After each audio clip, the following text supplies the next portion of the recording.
Indefinite ang deklarasyong ito ng Pangulo. May mga nagsasabing tama lamang ang deklarasyon. May mga nagpahayag naman ng pagkabahala. Lumalabas na two fronts ngayon ang puspusang kampanya ng Administrasyong Duterte. Una, kontra iligal na droga at ang ikalawa, kontra terorismo. Sa gitna ng dalawang sabayan at malakihang laban ng pamahalaan, gaano nga ba kahalaga ang deklarasyon ng State of National Emergency on account of lawless violence sa tagumpay ng kampanya? Kami ay nagtatanong, kami ay nag-uusisa. Ako, si Isa Avendaño Umali, at ito ang Radyo Inquirer 990 Special Report.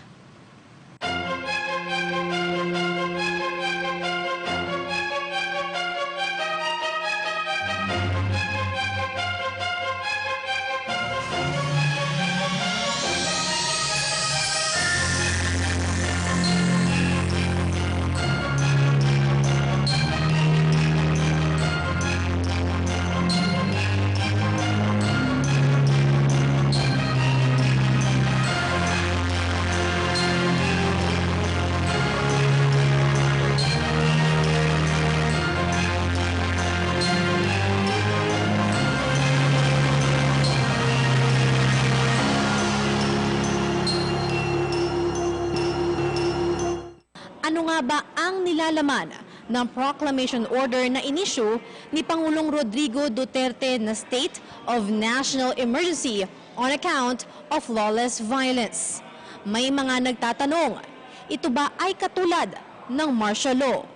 Kung hindi, katulad ng martial law, ano ang pagkakaiba?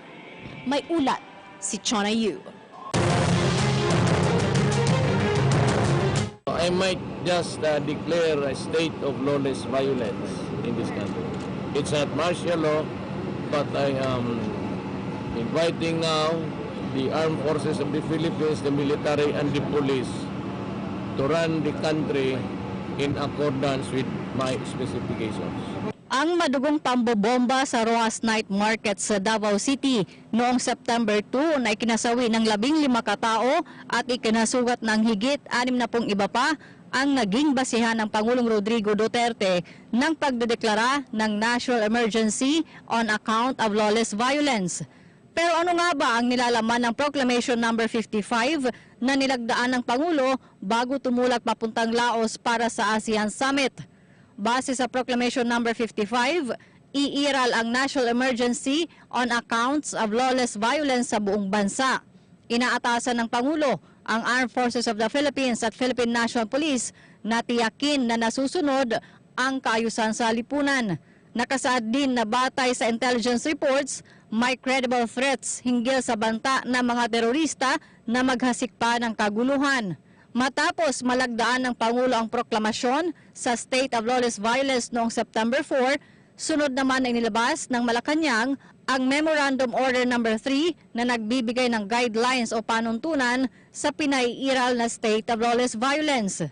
Tiniyak ng Palasyo ng Malacanang na magsisilbing safeguard ang memorandum para hindi maabuso ng mga pulis at militar ang karapatang pantao. At all times, the constitutional rights of every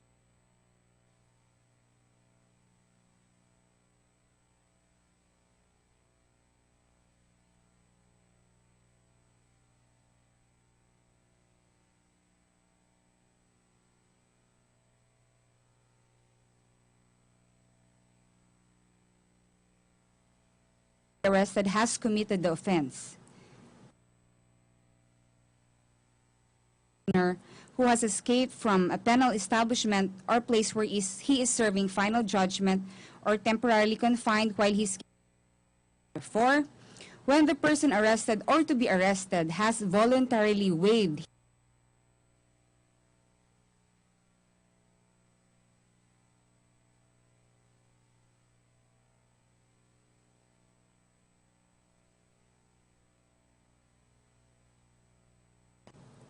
when the person to be searched has consented to the search or has voluntarily waived his right against warrantless searches and seizures.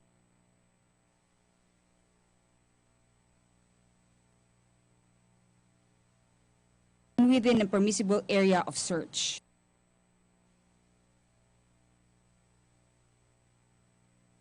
Immigration and Customs laws. 4. Search of automobiles at borders or constructive borders for violation of immigration or smuggling.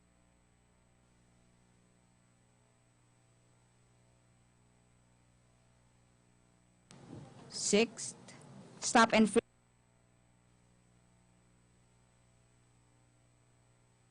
circumstances. In the case of police or military checkpoints, inspection shall be limited to a request to roll down vehicle windows, search for things in plain view only, and production of identification and vehicle registration papers. No further intrusive action shall be taken, such as demanding the opening of trunks or lids or asking persons on board to step out, unless the subject individual consents or agree thereto. In stop and frisk situations, search shall be limited to light patting of the subject individual to detect the possession of weapons or similar effects. Section 6. Any AFP and PNP personnel found violating any of the foregoing constitutional rights shall be held administratively, civilly, criminally liable therefor. Section 7, and the last, this memorandum order shall take effect immediately. Pero nakasaad din sa memorandum na maaaring ipatupad ang warrantless arrest habang nasa state of lawless violence ang Pilipinas. Ayon kay Assistant Secretary Marie Rafael Banaag ng Presidential Communications Office for Legal Affairs, maaaring pairalin ang warrantless arrest kapag aktual na gumagawa ng krimen ang isang suspect. Hindi na anya bago ang warrantless arrest dahil malinaw na nakasaad sa konstitusyon at revised penal code. Hanggang kailan iiral ang state of emergency on account of lawless violence? Nakalagay sa Proclamation Order 55, the proclamation of a state of national emergency on account of lawless violence shall remain in force and effect until lifted or withdrawn by the President. Ibig sabihin, si Pangulong Duterte lamang ang magpapasya kung hanggang kailan ito iiral o tatagal. Bayang nagtatanong, mamamayang nag-uusisa. Ako, si Chona Yu.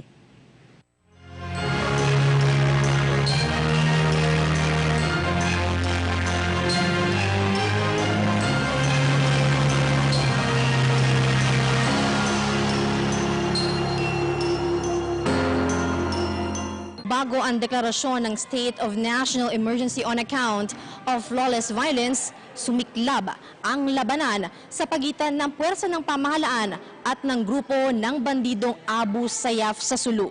15 sundalo ang nasawi sa unang bugso ng engkwentro. Pansamantalang tumigil ang labanan, ngunit anumang araw ay inaasahang muling iigting. Ano nga ba ang sitwasyon sa mismong lugar ng labanan? Ilang mga sundalo ang nag-upload sa social media ng nagaganap na engkwentro sa Sulu. May mga sugatan sa panig ng puwersa ng gobyerno. Ngunit ang mga video upload na ito ay umani ng maraming paghanga at pag-asam ng tagumpay sa panig ng puwersa ng pamahalaan. May ulat si Donabel Dominguez Cargullo.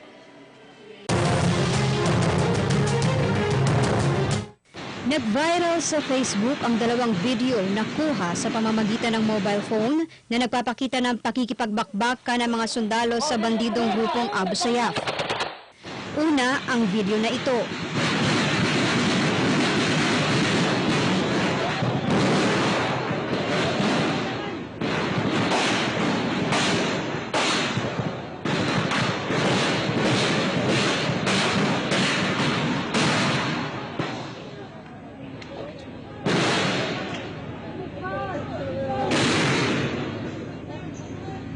Ikalawa, ang video na ito.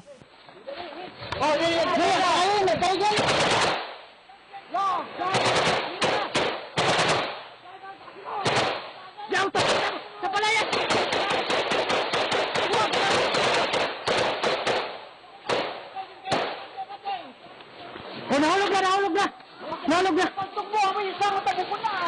Ang dalawang video post ay sa Facebook page ng isang admin Pedro. Sa unang video, mababasa ang caption na Filipino soldiers fighting Muslim extremists in southern Mindanao. Ito ay may habang 3 minuto at 6 na segundo. Sa naturang video, makikita na nasa flat ground ang mga sundalo, nasa loob na isang kampo o detachment habang nakikipagbakbakan. Dinig na dinig ang halos walang humpay na palitan ng putukan. Sa gitnang bahagi ng video, ipinakita ang paglalapat ng pansamantalang lunas sa isang nasugatang sundalo at madidinig ang pagbibigay sa kanya ng lakas ng loob ng mga kapwa sundalo.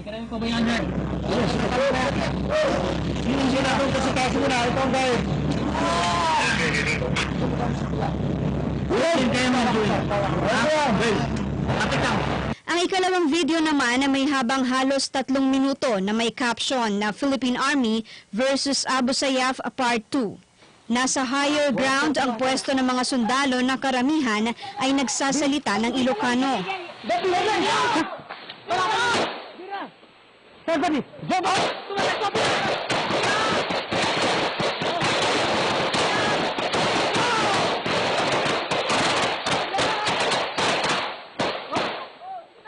Sa kasalukuyan ay nasa higit sa 7,000 ang tropa ng pamahalaan sa Sulu na ang pakay ay tapusin na ang Abu Sayyaf batay sa utos ni Pangulong Rodrigo Duterte.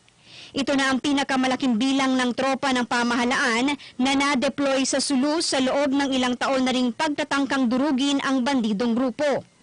Ang pinakamalaki at pinakamalakas na kampanya ng pamahalaan para durugin ang Abu Sayyaf ang pinaniniwalaang dahilan ng pagpapasabog sa Davao City Night Market.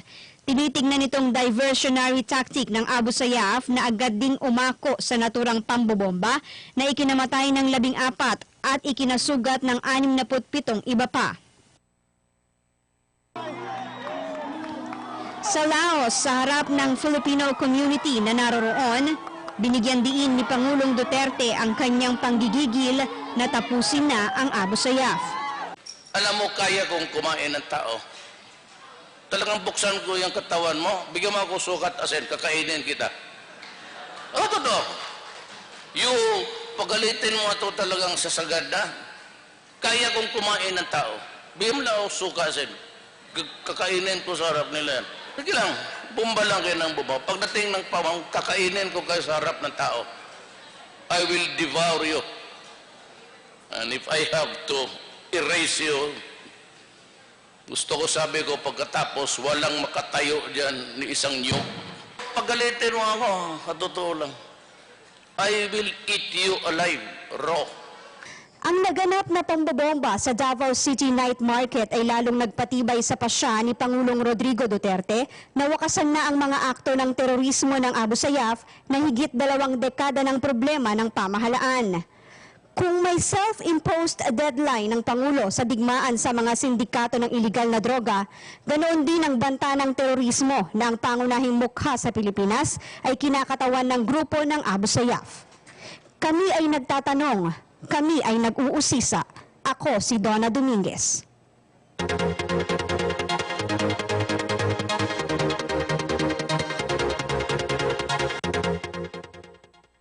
Two fronts ng kampanya ang sapul ng State of National Emergency on accounts of lawless violence na idineklara ni Pangulong Rodrigo Duterte. Ang tanong, hanggang kailan nga ba ang itatagal nito? May ulat si Mariel Cruz. Binalabog ng isang malakas na pagsabog ang Rojas Night Market sa Davao City dakong alas 10:20 ng gabi ng September 2. Nag-iwan ito ng aabot sa 15 katao na nasawi at mahigit 60 na nasugatan. Dahil dito, nagpasya si Pangulong Rodrigo Duterte na ilagay sa State of National Emergency on Lawless Violence ang buong bansa. So I might just declare a state of lawless violence in this country. It's not martial law, but I am inviting now the armed forces of the Philippines, the military and the police to run the country in accordance with my specifications. Pero ano nga ba ang ibig sabihin ng State of National Emergency on Lawless Violence at ano nga ba ang maidudulot nito sa buong bansa? Nakausap ko si Atty. Rose Reyes, Presidente ng Integrated Bar of the Philippines, at ipinaliwanag niya kung ano ang ibig sabihin ng State of Lawless Violence. Nangangahulugan niya ito ng pagtawag ng Pangulo na magsanib puwersa ang Armed Forces of the Philippines at Philippine National Police na pigilan ang anumang lawless violence o mga gawain na may paglabag sa saligang batas. Actually, when you look at the Proclamation 55 of the President Duterte, although the title of the proclamation says Declaration of a State of National Emergency, but if you look at the body of the proclamation, it is simply an invocation of his calling out power under the Constitution. Kasi wala naman siyang sinabi doon kung hindi tinatawagan niya yung Armed Forces of the Philippines and the Philippine National Police to prevent and suppress lawless violence or rebellion that he says is now existing in the country. Bagaman nasa ilalim anya ng state of lawless violence ang bansa, hindi pa rin dapat ma-violate ang constitutional at civil rights ng isang tao at ang warrantless arrest ay hindi nararapat pairalin maliban na lamang sa mga pagkakataon na maaaktuhang gumagawa ng anumang krimen ang isang suspect. Walang pagbabago, no? It's still because the constitutional and civil rights of the people are supposed to be secured, no? Hindi dapat ma-violate yon, no? Notwithstanding the fact that there is supposedly a state of lawlessness or lawless violence in the country. So, for example, there should be no warrantless arrests, no? Except in those cases where yung sa rules, criminal rules of procedure natin would allow a warrantless arrest. In fact, if you look at the guidelines issued by the President, no, by the Office of the President, pursuant to that Proclamation 55, maliwanag din dun na hindi rin pwede yung warrantless arrests. Inisa-isa rin ni Atty. Reyes ang mga limitasyon ng AFP at PNP habang umiiral ang state of lawless violence sa bansa. Number one, hindi pwedeng mag-aresto ka without a warrant of arrest issued by a court, no? Number two, hindi rin pwedeng mag-search without a warrant, no? Hindi rin pwedeng, for example, siyempre magpuput up sila ng mga checkpoints, no? Very limited yun, hindi pwedeng pumasok sila or pabusan nila yung trunks mo or whatever. Ano lang yun in plain view. Pwede ka lang nilang i-request very respectfully, no? To lower down your windows and then titingnan, sisilipin lang nila. Pero hindi sila pwedeng magbungkal doon. Binigyan din ni Reyes na walang ligtas ang sinumang pulis o militar na makasuhan o makulong sakaling abusuhin ang kapangyarihan na ibinigay sa kanila ng Pangulo. In fact, if you look at the guidelines, it's very clear there. Now, any police officer or a member of the Armed Forces of the Philippines who would violate the civil rights of the people will have to be investigated and prosecuted. Sa kabila ng pagiging positibo ni Reyes sa idineklara ni Duterte, nababahala naman ito kung hanggang kailan sasailalim ang bansa sa state of lawless violence. Yan ang isang medyo worry ako because it looks like it's indefinite, ano? If you look at the books, there's really nothing that prescribes a certain period. But if you take into account the power of the President to declare martial law or to suspend the writ of habeas corpus, merong period yan, di ba? So, hindi ko lang, yun ang medyo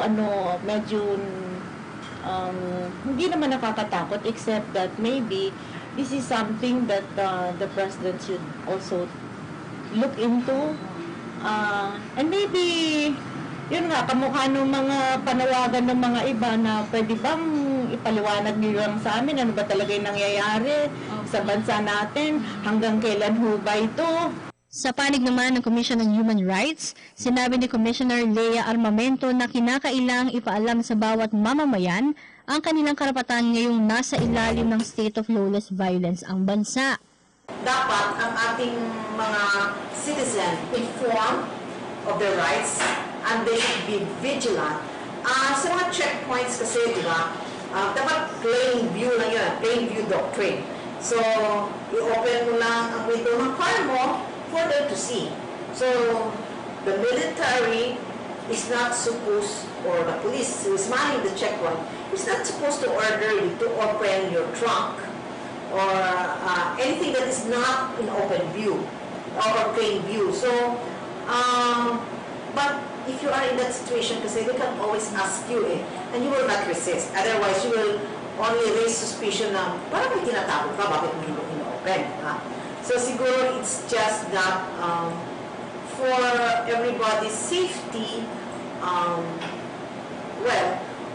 you just have to follow what is being asked of you because baka naman you will yung bang unnecessarily expose yourself sa danger because you will create a conflicting situation na hindi magugustuhan ng military. Sakali namang may umiral na paglabag sa karapatang pantao, sinabi ni Commissioner Armamento na may kaukulang aksyon na gagawin ang CHR sa sino man na lumabag o naging biktima. So kung may violation of human rights ang victims, may redress yun. So we can refer naman kung ang act, if we say, amounts to a criminal offense, may violations sa ating revised penal code or special laws that are punitive in nature. So, i-refer natin sa prosecution service.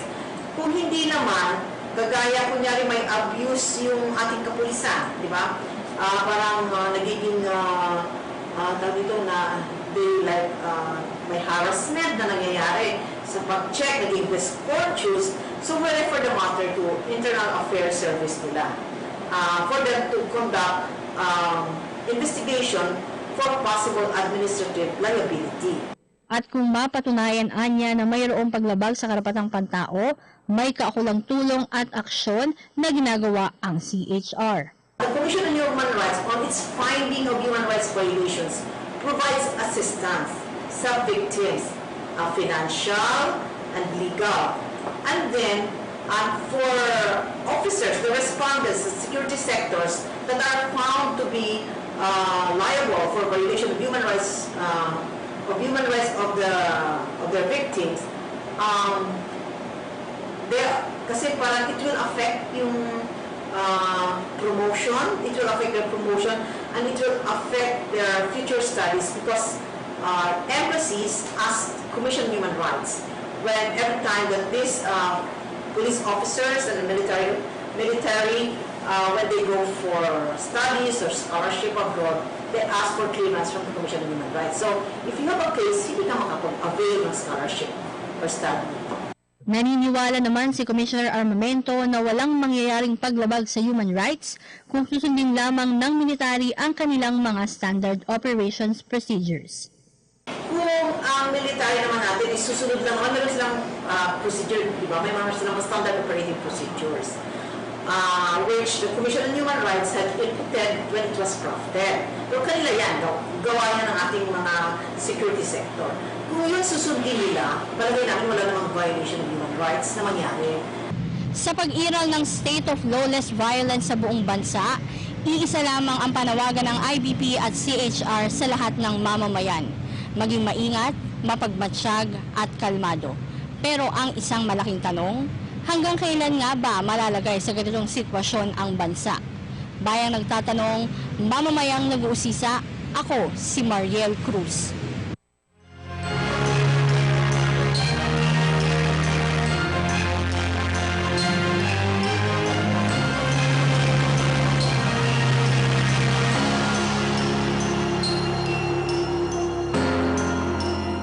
Dito sa mababang kapulungan ng Kongreso, malakas ang suporta ng deklarasyon ng State of National Emergency on account of lawless violence na inisyu ni Pangulong Rodrigo Duterte. Ngunit may mga tumututol At may agam-agam tungkol din sa tanong na hanggang kailan ang itatagal ng naturang deklarasyon. Hati ang reaksyon ng mga miyembro ng mababang kapulungan sa pagdedeklara ni Pangulong Rodrigo Duterte ng State of National Emergency on account of lawless violence matapos ang madugong pambobomba sa Davao City. Isa sa mga unang nagpahayag ng pagsang-ayon ay si dating presidente at ngayon tumatayong House Deputy Speaker na si Gloria Macapagal Arroyo. Ayon kay Arroyo, minsan nga niyang idineklara ang state of national emergency nung siya'y nasa palasyo pa.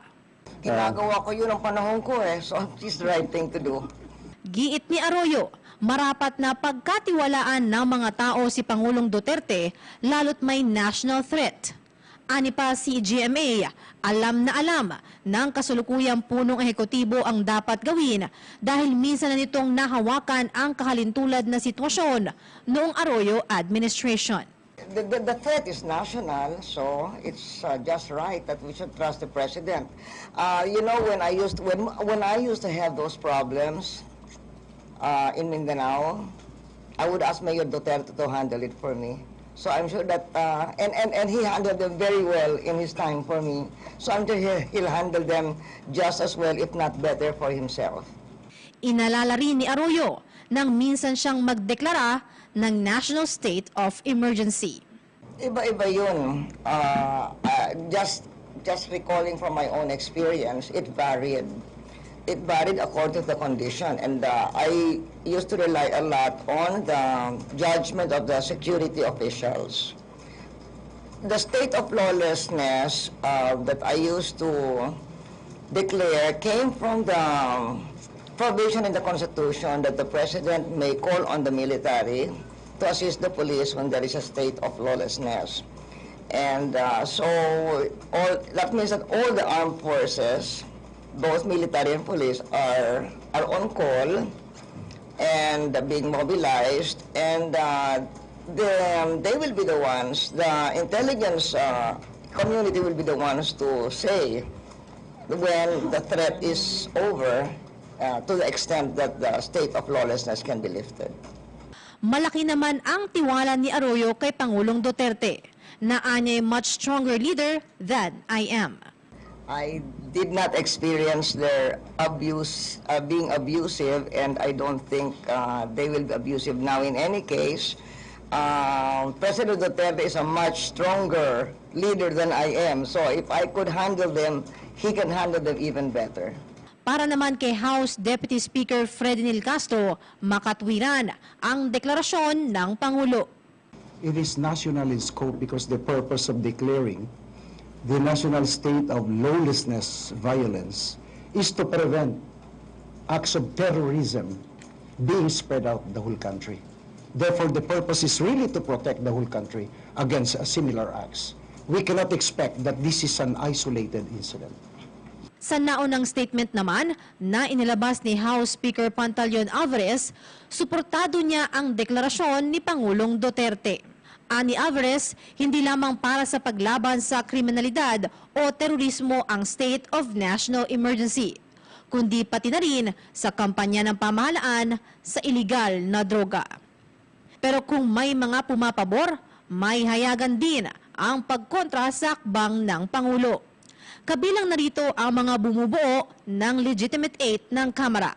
Ayon kay Albay Representative Ed Seligman, nakakabahala ang proklamasyon ni Presidente Duterte dahil hindi malinaw ang duration o kung hanggang kailan epektibo ito. Partikular na kinukwestiyon ni Lagman ang nakasaad sa Proclamation Order No. 55 na ang state of national emergency ay ipatutupad at epektibo hanggang sa ilift o bawiin mismo ng presidente. Babala ni Lagman, baka raw gamitin ito ng Pangulo sa buong 6 na taong termino nito sa ehekutibo. Maaring labag din anya ito sa konstitusyon. Ang pahayag ni Lagman ay sinugundahan ng dating sundalo at ngayong Magdalo Party List Representative Gary Alejano. Anya, ang naturang deklarasyon ay unnecessary. Unnecessary kasi nga, pag titingnan mo, wala namang additional powers na mabibigay sa presidente. Walang suspension of writ of habeas corpus, walang warrantless arrest. Ang pinaka-point lang doon ay this time around, involved na yung armed forces sa law enforcement. Will augment the Philippine National Police to suppress violence in Mindanao and the prevention of that lawless violence to spread in other parts of the country. That means even if you state that it is only in Mindanao, you're saying, in fact, that the declaration covers the whole country. Inamin ni Alejano na nababahala siya sa state of national emergency dahil unang prioridad pa ang kampanya sa illegal na droga habang last priority ang Davao bombing at pagtugis sa Abu Sayyaf. Well, yun nga ako worried. Nabasa ko rin ibang news, no? Especially yung pronouncement ni Panelo, na yung reasons behind the declaration is to address drug menace in the country, criminality, terrorism, and the Abu Sayyaf. So pag in that order, last priority pala yung pinaka-reason bakit tayo nag-declare, which is the bombing, no, terrorism, and the issue of the Abu Sayyaf. So inuuna natin ang drug menace. That is not the job of the armed forces. That is the job of the Philippine National Police. Aside from the fact that the armed forces is not trained in doing or undertaking law enforcement operations. No? Hindi siya trained doon. And I don't encourage, and we should not make it as a policy because that is not the job of the armed forces. We're actually diverting the function of the armed forces and weakening our defense to the country. Kasi nagiging pulis na siya, no? Excuse me. So, the moment na mag-involve na ang armed forces doon sa law enforcement, specifically drugs, ano ang limit nito? So, ibig sabihin, pag may oplang tokhang, pwede na ba silang sasama doon? Bukod dyan, may iba pang pangamba si Alejano, ang pagdami ng human rights violation. I am afraid, no? Because right now, there are so many alleged violations of human rights. And even if the President would say na wala, and even the Philippine National Police ay sinasabing walang violation, nakakabahala ang maraming namamatay ngayon, not only through PNP operations, but by the vigilantes. The fact na may namamatay, that's the responsibility of the National Police. Paano mo makontrol ang vigilantes? Bakit hinahayaan natin? Sabi na hindi natin hinahayaan. Napakaraming kaso niyan. Paano natin ma-address yan? And it only happened after the policy pronouncement of the President. Without the pronouncement of the President, it will not happen. So that means it is a direct effect of the pronouncement. So now, if you include the armed forces, I believe the violence will increase. And the alleged violation of the human rights will also increase. And that is what we don't like. Isa pang questionable para kay Alejano, indefinite ang deklarasyon ng Pangulo. Indefinite ang declaration. Ang nakalagay nga dito,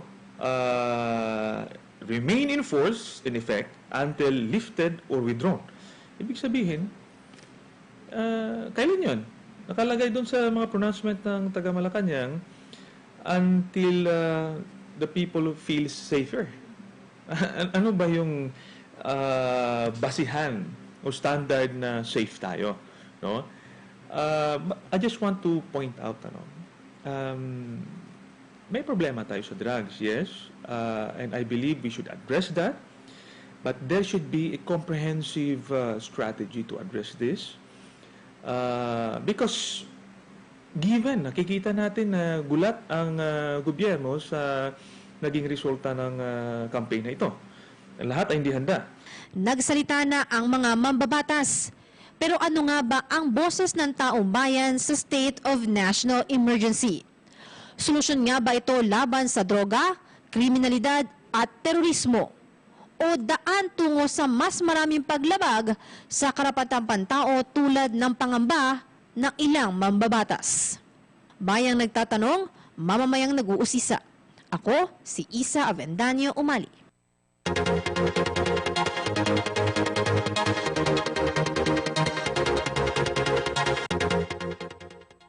Sa tanong na hanggang kailan iiral ang state of national emergency on account of lawless violence, malinaw naman ang pahayag ng mga opisyal ng Duterte administration. Indefinite, walang katiyakan kung hanggang kailan at wala ring linaw kung kailan ito titigil at kung ano ang dapat na magawa na ng pamahalaan para signal na matatapos na ito. Kung ang pagbabatayan ay ang mga pahayag ni Pangulong Rodrigo Duterte, magtatagal pa ang kampanya hanggat hindi nauubos ang pinakahuling drug pusher. Hanggang hindi pa ganap na napupuksa ang mga banta ng terorismo, lalong-lalo na ng Abu Sayyaf Group.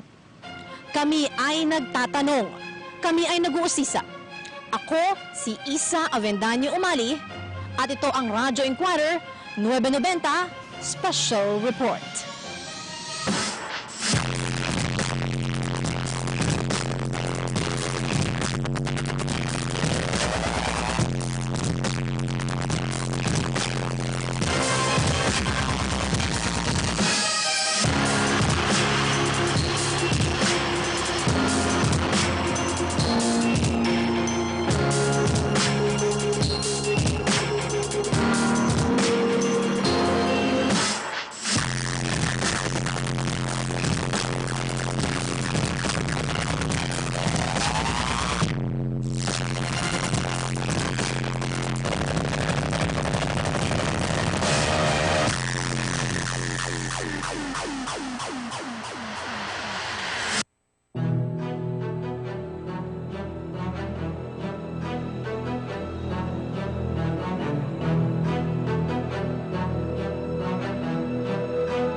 This is a story about Filipino courage. People who get bullied but never back down. A nation that shows greater strength when faced with bigger foes. Heroes who suffer setbacks but come back better than ever. A country fighting against all odds and being victorious in the end. This is the story of the Filipino people, best told by the Philippine Daily Inquirer. Get more from the country's #1 newspaper with Inquirer Plus digital newsstand. Download now.